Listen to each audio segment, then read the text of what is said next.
It's April 18th, 1775, in Boston, Massachusetts. Then a colony in the English Empire, a city is on the edge of chaos. British soldiers, their redcoats stark against the cobblestone streets, patrol under flickering lanterns, their bayonets gleaming with royal authority. Across the Charles River, in villages like Lexington and Concord, farmers, blacksmiths, and mothers, ordinary people, clutch muskets, whispering of liberty in candlelit kitchens. These are not soldiers, but colonists, bound by a dream of self-governance, standing on the brink of rebellion. Tomorrow, April 19th, 1775, the battles of Lexington and Concord will spark the American Revolution, a fire that will reshape the world. Through Project Appleseed's 3 strikes of the match, this former Red Hat will do his best to try to give you the abbreviated version of reliving those 3 pivotal moments that would light the flame of freedom. The unprovoked massacre at the Lexington Green, the defiant standoff at Concord's North Bridge, and the brutal British retreat to Boston.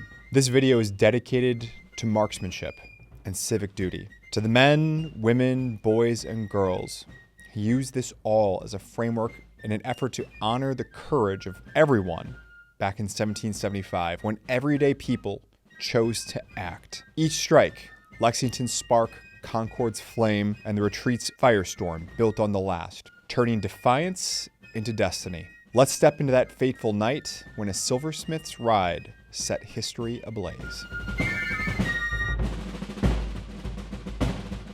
Boston in 1775 is a city under siege, not by an army at the gates, but by an army inside the gates, its streets a chessboard of colonial defiance and British control. General Thomas Gage, the British military governor, navigates a delicate balance. A veteran of the French and Indian War, Gage is pragmatic, not cruel, but London's orders are unrelenting. Crush the rebellion before it spreads. Since 1774, he's targeted colonial gunpowder stores, launching the powder alarms to disarm the patriots. On September 1st, 1774, his troops seized powder from Somerville's powder house, triggering the first alarm. Some 20,000 militiamen marched towards Boston, only to find the British gone. Their response was too chaotic. This failure in the colonial militia exposed gaps in their coordination, prompting the creation of the alarm and muster system, whereby riders, church bells, signal fires would ensure a swift response. Imagine where one rider from one town is dispatched to alarm 5 more riders of the next town, and each of those 5 would then alarm another 5, and so on and so on. The alarms also hardened colonial resolve, as towns saw Gage's raids as theft, stripping them of their right to self-defense. The Massachusetts Provincial Congress, a form of a shadow government defying British rule, responded by stockpiling arms in Concord and other towns. Muskets were hidden in barns, powder buried in fields, cannons forged in secret. These efforts grew from the coercive acts of 1774, when Britain closed Boston's port and suspended Massachusetts' charter, uniting moderates and radicals against a common threat. Patriots organized in clandestine kitchen meetings, the rebellion's pulse. In homes across Lexington and Concord, men and women gathered by candlelight. Wives like Rachel Revere passed coded messages, while farmers debated resistance. These meetings, born of necessity after the Boston Tea Party and earlier crises, were where strategy took shape. Arms caches planned, and militia drills scheduled. The colonial militia's democratic structure set it apart. Unlike British troops led by crown-appointed aristocrats, militiamen actually elected their officers in town meetings, a practice rooted in New England's self-governance. One such man was Captain John Parker, a 45-year-old Lexington farmer and French and Indian War veteran. He was chosen for his calm resolve. Isaac Davis, a 30-year-old Acton gunsmith, earned his men's trust through skill. Colonel William Heath, a Roxbury farmer, was elected for his strategic mind. This system gave the militia a personal stake, binding them to their communities. By 1775, militias trained regularly, spurred by the powder alarms and Gage's tightening grip. Their drills a quiet act of defiance. On April 18th, Gage faces a crisis. Intelligence confirms a massive arms cache in Concord. Cannons, powder, muskets, enough to arm thousands. Samuel Adams and John Hancock, the rebellion's architects, hid in Lexington, plotting that rebellion. Gage plans a night march, 700 Redcoats to Concord to seize the arms and to arrest the leaders. Secrecy here is critical, but patriot spies are relentless. Dr. Joseph Warren, a Sons of Liberty leader, learns of the plan, possibly from Margaret Kemble Gage, whose loyalties remain debated. Margaret Gage, you may notice, shared the last name because she was the wife of the British General Thomas Gage. Notably, she became deeply estranged from her husband after this war, possibly as a result of her sympathies and sharing secrets on nights like this. Around 10 p.m., Warren summons Paul Revere, a 40-year-old silversmith and courier known for his role in the Boston Tea Party as well as earlier rides. Revere acts fast, and you're going to see that that's a recurring theme, arranging 2 lanterns in the Old North Church's steeple to signal that the British were crossing by sea. Remember that saying, 1 if by land, 2 if by sea? Well, it was 2 because the British were crossing by sea. He rows across the Charles River, dodging the English warships that were overlooking, and borrows a horse in Charleston. By 11 p.m., he is galloping through Medford, Menotomy, now Arlington, shouting, "The regulars are coming out." He does not say the British are coming, which is a myth, because as colonists saw themselves as British subjects at the time. Past midnight, he reaches Lexington's Hancock-Clark house, warning Adams and Hancock. Hancock quips, "Come in, Revere. We're not afraid of you." They flee, however, saved by Revere's ride. Revere rides on to Concord with William Dawes, joined later by Dr. Samuel Prescott, a Concord physician returning from seeing his sweetheart, Lydia Mulliken. Prescott, also a Son of Liberty, rides the doctor's horse. What kind of cars do doctors drive where you are? Probably nicer ones. Back when doctors were making house calls as part of what they normally did, do you think this doctor was riding a very nice horse? Probably something like the Ferrari of his town. So when he's willing to put his horse by galloping through the night on the line, you can tell what a threat to liberty meant to the people back then. I hope you can join me in appreciating the selfless sacrifice and the sense of liberty and community that these poor ordinary folks must have felt, and the fear that they had watching their own army and soldiers, the people who they pay taxes to, march down upon them on April 19th, 1775.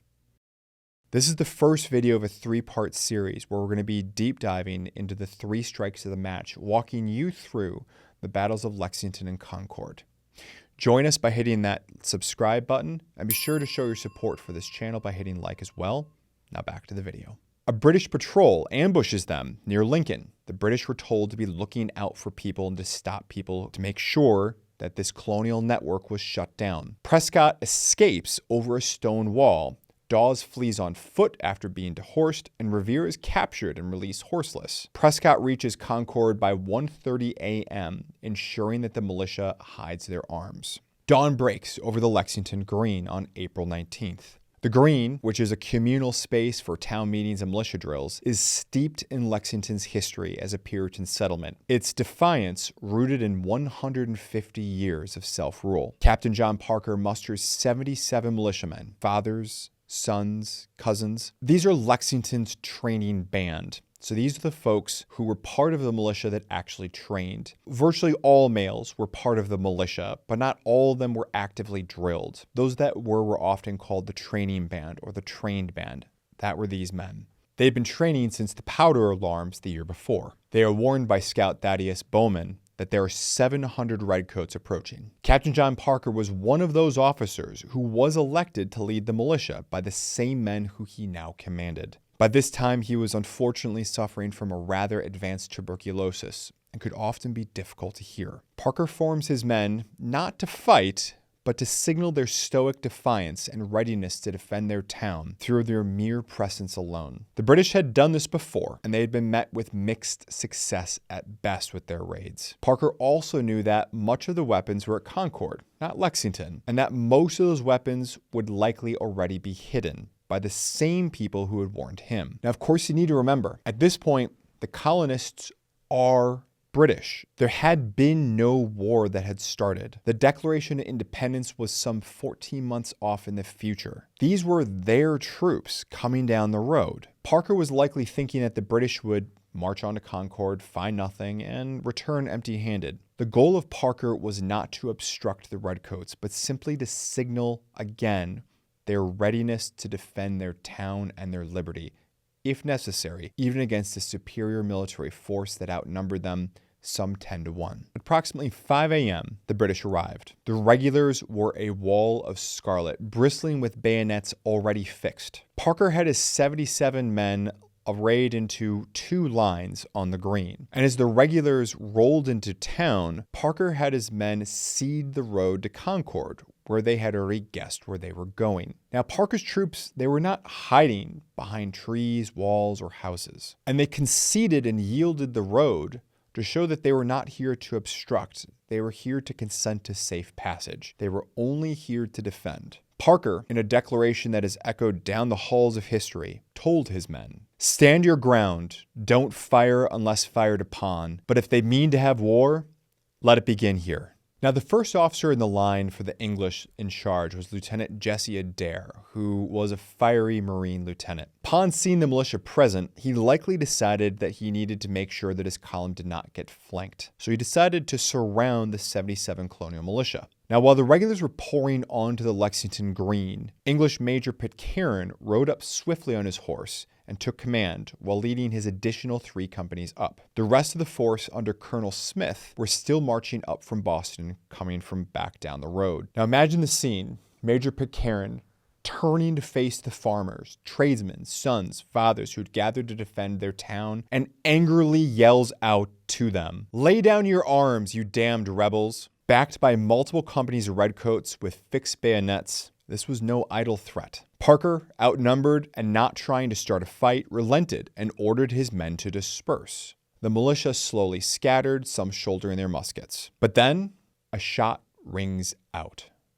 The shot heard around the world, as some has said. The British responded by unleashing volleys, a merciless barrage. The dispersing militia, many now running away unarmed or retreating, are butchered in an unprovoked massacre. After 2 volleys from the Redcoats, they furiously charge in with their 16-inch long bayonets into the farmers. 8 fall dead. A survivor of the Lexington Green slaughter, William Monroe, later recalled of one older militiaman, Jonas Parker, who was 53 at the time. Quote, "When the British troops came up, I saw Jonas Parker standing in the ranks, with his balls and flint in his hat on the ground, between his feet, and heard him declare that he would never run. He was shot down at the second fire of the British, and when I left, I saw him struggling on the ground, attempting to load his gun, which I have no doubt he had once discharged at the British. As he lay on the ground, they run him through with the bayonet." Jonas Parker was married with 10 kids, a woodworker and a yeoman farmer who owned a few cows, some pigs, and 12 acres of land. Jonas Parker was not the only casualty. Robert Monroe, a veteran, also was killed, as was Samuel Hadley,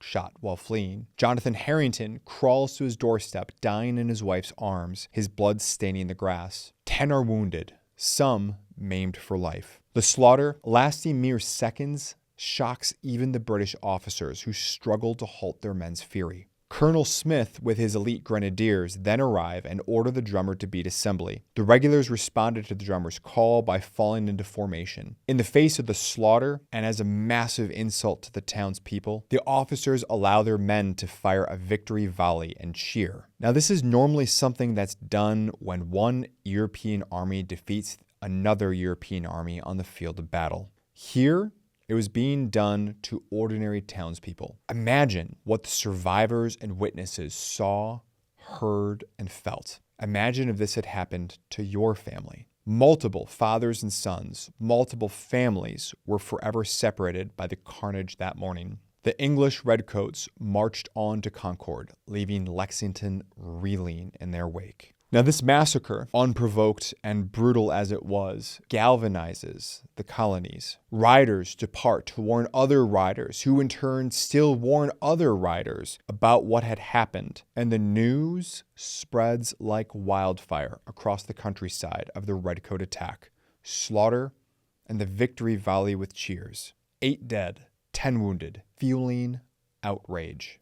The first strike of the match has lit a fuse, awakening a rebellion that will not be silenced. Regulars to the channel know that we regularly close things out with a quote of the day. We will be doing no less here. Be sure to hit that subscribe button. We have all different parts of this series coming up. We ordinarily carry Second Amendment news, self-defense law, all that kind of good stuff. Our quote of the day comes from American revolutionary thinker and writer Thomas Paine, who wrote, "These are the times that try men's souls." Be sure to drop a comment down below. I look forward to joining that discussion, and I'll see you in the next one. Thanks for sticking around to the end of the video. If you enjoyed this one, please feel free to check out some of our other great content, and we'll see you in the next one.